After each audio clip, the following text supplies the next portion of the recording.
Good morning, Coach. Good morning.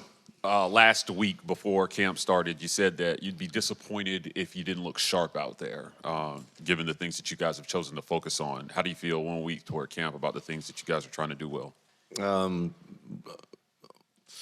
Really pleased, honestly, which is shocking to me. But, I mean, when I say really pleased, it's a back and forth. You wish that's probably a good thing to see how each side responds. We've been a little inconsistent in special teams, which was disappointing. I think we'll get that fixed and be okay, but offensively and defensively, it's been some good back and forth. And I think our kids are gaining an understanding of both schemes and making the checks and adjustments that we need to. And so I'm pretty pleased 1 week in. The effort has been great. It's been a little too chippy and unprotective a couple days, and I don't know exactly how to balance that. I think I guess you can go the route of not having a lot of contact, but I just don't know that you can win in this league without having some physical practices in camp. And it scares me to death, truthfully, because we need to stay healthy. We're not that deep at places, and so we've stressed that heavily the last 3 days of trying to practice cleaner without people on the ground. And it has gotten a little better, but we had 2 days in a row that were some really scary things when you watch the film that easily could have hurt somebody. And so I think everybody's dealing with that to a certain extent, and me just trying to figure out exactly how to approach that, particularly with 2 scrimmages coming up, and it's not the easiest thing. I don't know that I have the answer. Hugh, you talked about depth. What's it like as a head coach and an offensive guy to look at the offensive line and start to see depth in the middle and even at tackle in just a short time? Yeah, we're forming some. I tell you, he didn't get talked about a lot. Joyner's really surprised me, truthfully. He's going to be a really solid backup for us and can play all 3 in the middle. Tate is leading, and gosh, just he's practicing really, really hard, and so feel really good about those 2. And I tell you, Dre Carter's got something to him now. He's just a freshman and needs to get stronger and all of that, but he moves people, and so those 3, along with Tyler Johnson and Ronan Chambers has done some good things too at tackle. So feel like we're developing some depth there. Hugh, when you mentioned that intensity and kind of, like you said, those scary moments, was that just a little too much physicality during a play, or was it extracurricular stuff? I guess, how would you describe that? No, we hadn't had a lot of extracurricular stuff. You always have a little of that. I don't remember 2 of those, and they weren't terrible, but it's in the play. It's whether it's inside run and there's, defensive line runs a twist and everybody gets tangled up, and now there's 5 guys on the ground on top of each other, or a running back is going through the hole during that drill, and that happens, and it's that far from, hitting the bottom of his leg on his ankle or somewhere. And then in one-on-ones is always a challenge to get the DBs to stay off when they're in trail position, to stay off the back of the receivers. That's kind of how Dre Lambert got his ankle. So it's most of it's been during the plays, just people getting after it and being physical, and just too many bodies on the ground. Yeah, question about the offense so far. Have you been able to get enough data on, are things flowing more smoothly this year? Has Peyton stepped up his game, just the offense in general? Pleased 1 week in. I think Peyton is gaining an understanding of my mind and Nix's mind on how we see this offense operating and what we depend upon him to fix.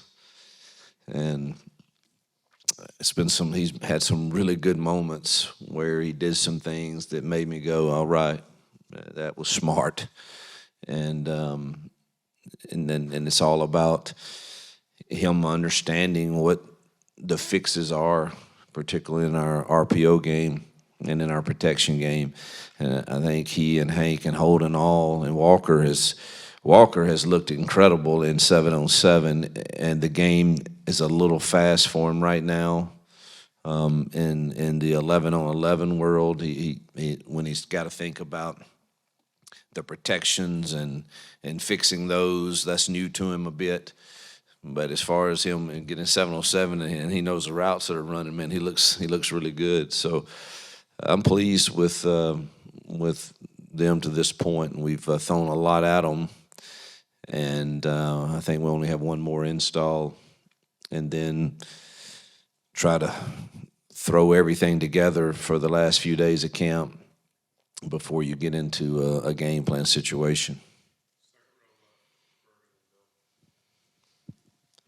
Hugh, on the defensive line, the interior guys, you got a lot of guys there, but have you seen any kind of separation there? Any guys kind of sticking out at those tackle spots?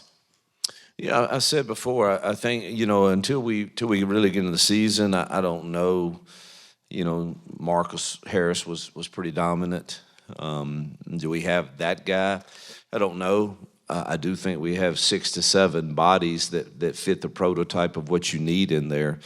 And I think what DJ's able to do defensively is use their skill sets to create some negative plays. Isaiah's got the potential to be that guy. Phillip is strong as I've had. You got Gage and Trill and Bobby and TJ Lindsey's coming on, Malik Blockton. So we've got some guys in there, and I think it's just going to be Jayson Jones has led well, seems to be playing harder, more consistently.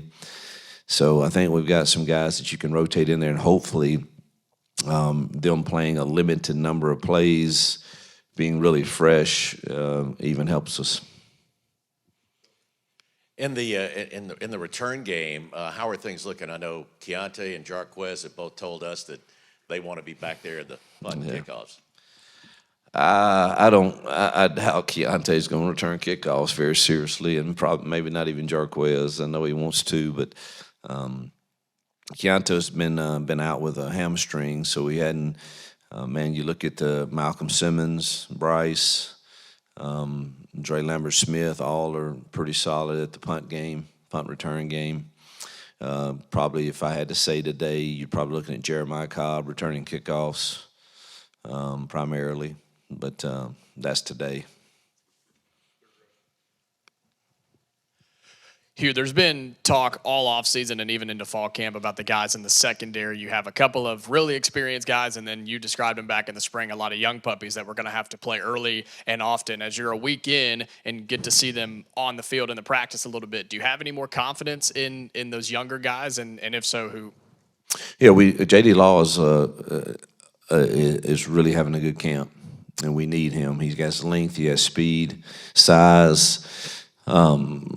Kind of messed his shoulder up a little bit, and he's been in a yellow jersey and hasn't been able to do it. But man, the first 4 or 5 days he was really coming on. Crawford is going to be a really good player. He's just a freshman.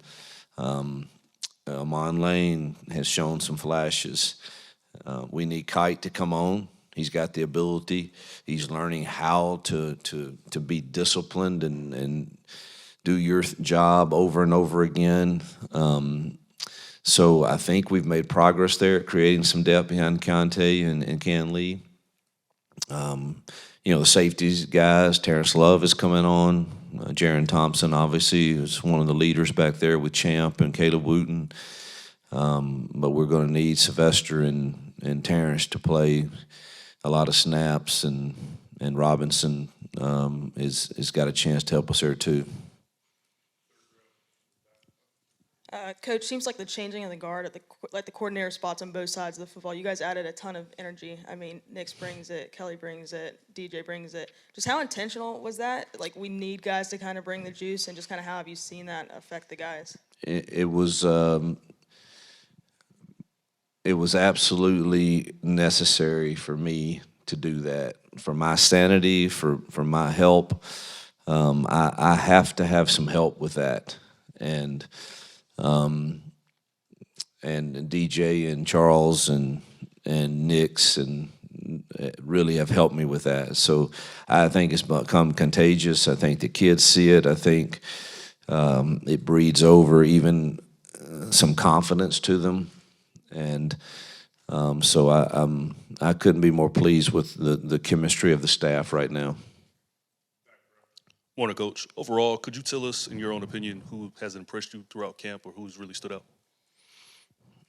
I hate just talking about who has. I think that the whole group has given incredible effort. I mean, if you start on the D line, obviously Keldrick and J-Mac, what they can do and what they're going to be, and those inside guys rotating have been pretty impressive. The rotation, Keon Crawford has stood out. He's going to give us valuable minutes. And Amaris Williams is going to be really, really talented. So I'd say it's probably that front that stood out to me as, all right, we've got more depth there than we had last year.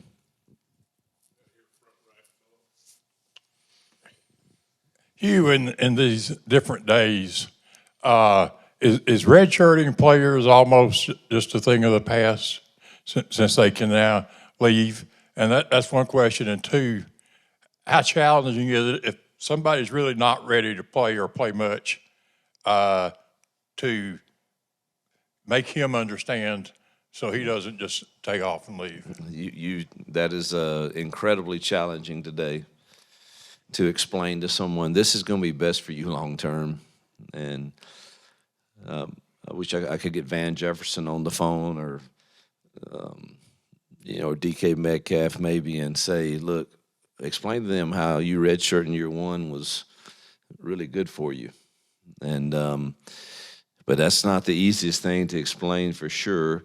I don't even begin to think about redshirting at this point until we kind of get into the season, a few games, and see how everybody's processing and the chances they get on the field. There are a few right now that I would look at that I think are going to be, even to the point of NFL players. But it's probably in their best interest if they were to give it a year. But most of the time, that's hard for them to see. So that's a difficult challenge.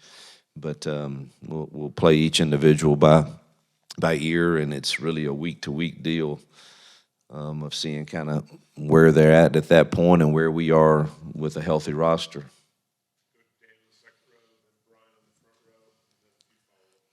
Coach, you're evaluating 9 scholarship receivers, 7 of them new to the team. What are the most important factors, and has there been any separation so far at the receiver position?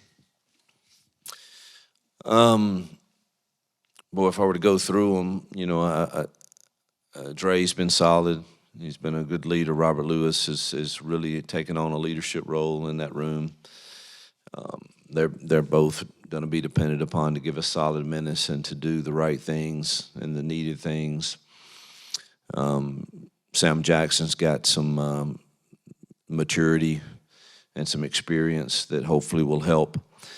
And Camden Brown obviously is an incredible teammate and a solid player in that room that you can depend upon. Caleb, same. Then you go to those young kids that are all super talented. Like really talented. And how ready will they be? It's hard to see or to say, but I'm excited about them for sure. We tossed Malcolm a little toss sweep in the first little red zone lockout competition from the 25-yard line, and he looked like an absolute jet. And he was just untouched, and we didn't have that type of weapon last year, and he just loves the game, and he's coming on pretty fast. As is Bryce is playing faster, and Perry and Cam have the bodies right now to do that. You know, there's a lot of things to learn. For sure, particularly the top end of the route stuff for them and how to play fast every play. And but I'm pleased with where that room is right now. Yes, Coach. What's the plan for Saturday and where you guys do some scrimmaging? I don't know. We sure need to tackle some. But then I'm not on my phone all day pretty much, and then I open up the deadgum Twitter X, whatever you call it, and see that a team in our conference lost their starting tailback, you know, and that keeps you up at night. Not all of the scrimmage will be live, but my plan currently is, yes, there will be a portion of Thud and then a portion of live. And in the portion of live, there'll probably be a few people that don't participate in it. Hey, Coach. Caleb Jones, Rivals. From a recruiting perspective, how are things going in your eyes, and what is it right now that's got kids buying into Auburn? Well, I think we've been consistent with our message. I think our message is pretty simple: come and see. And we think that Auburn has a different environment and culture than many. I'm not saying that that's best for everyone or that we're better than someone else, but I do think we're different. And I think there's a lot of families that when they get here, they sense that. Obviously, we've got a competitive, fair NIL with On to Victory. I think that's a part of the discussion. We can't sit here and say it's not, but it's not like we're crazy with it. I'm very upfront and say I think there things in life should be earned, and I think we're fair. I think that helps, but I really think it's the culture that people believe. And I've got a good staff that does a great job with it and building relationships with them and their families, and so I'm pleased with where we currently are. Do we need a few more pieces to the puzzle? Yes, and we're working hard at that, and hopefully can land a few more of those. And we've made it a priority to start here in state, and I think right now we're in a good position with that plan that we put in place. It seems to have been beneficial and worked to this point. Obviously, it's never over, but pleased right now. I don't know. We're in the top 10 in the country, I would think, and that's where you've got to stay if you want to compete. And if we can finish out with a few more pieces that we're targeting, I think we'll been able to stack a 25 class on top of the 24, which I think was a really solid class also. So pretty comfortable where we are right now.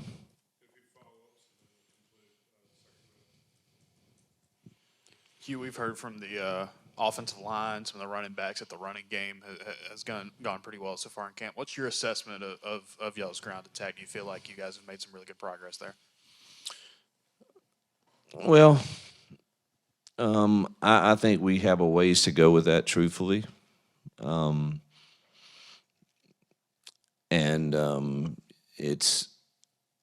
But some of it is you're not planning for the fronts every day.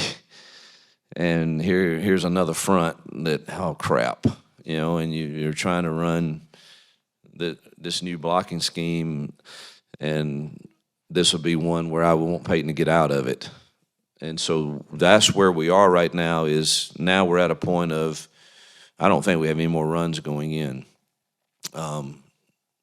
Not that we don't have others, but I consider them auxiliary runs where, all right, this week this could be good, and you put it in that week. But our base runs are now pretty much in, and now it's a matter of us getting out of it if it's not the right look, and what do you go to, and making sure our quarterbacks understand that. So it's probably some of that too, where we just ran this blocking scheme into a tight front, and it's just not going to be very beneficial. So I like our run game. We've gotten back to exactly what I'm used to from my days in the past, and I know it has answers. We just got to make sure we do a good job teaching what the answers are. Coach, can you speak on the progression from year 1 to year 2 now with you at the helm, as well as just the team's identity overall going into the season? The team's culture is better, the team's chemistry is better, and the team's accountability is better, the effort's better, our roster's better. I don't know what that means for year 2, but I enjoy where we are right now.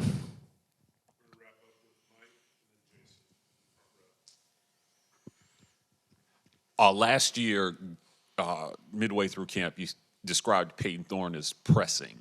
Following up on his performance this spring, do you feel like he's worked through the things that you saw last spring? And what is the biggest difference you see in him this fall camp versus last year? Yeah, I don't really want to even remember last year. I just I just think he's. I mean, I don't want to set him up for undue criticism or anything. I mean, obviously quarterbacks are going to have that if you don't have success, and they're going to get all the praise if you do have success. But I'm pleased with exactly where he is. The work we've done in the off season to understand each other has been beneficial. I can see it. I think he's very confident. And obviously, having guys that he feels like can win at the top end of the route is helpful too, to eliminate some of that hesitation that I think makes for a really, really bad decision.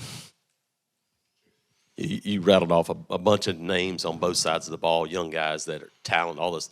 How beneficial can they be on the special team side, and also getting them some experience, even just more than the return game, coverage teams, all those things, when you run through all those guys on both sides of the ball? Tanner thinks we're leaps and bounds better, going to be leaps and bounds better on all of our coverage teams because of that young depth. We have more guys that can run, and they're bigger and stronger, and that's what you need on some of these coverage units especially. And obviously we feel good. Alex is getting better.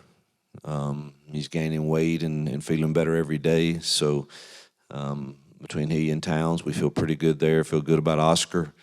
But the coverage units, you need bigger, fresher, faster bodies, and Tanner feels like we've improved that. Yep. Thank you, guys.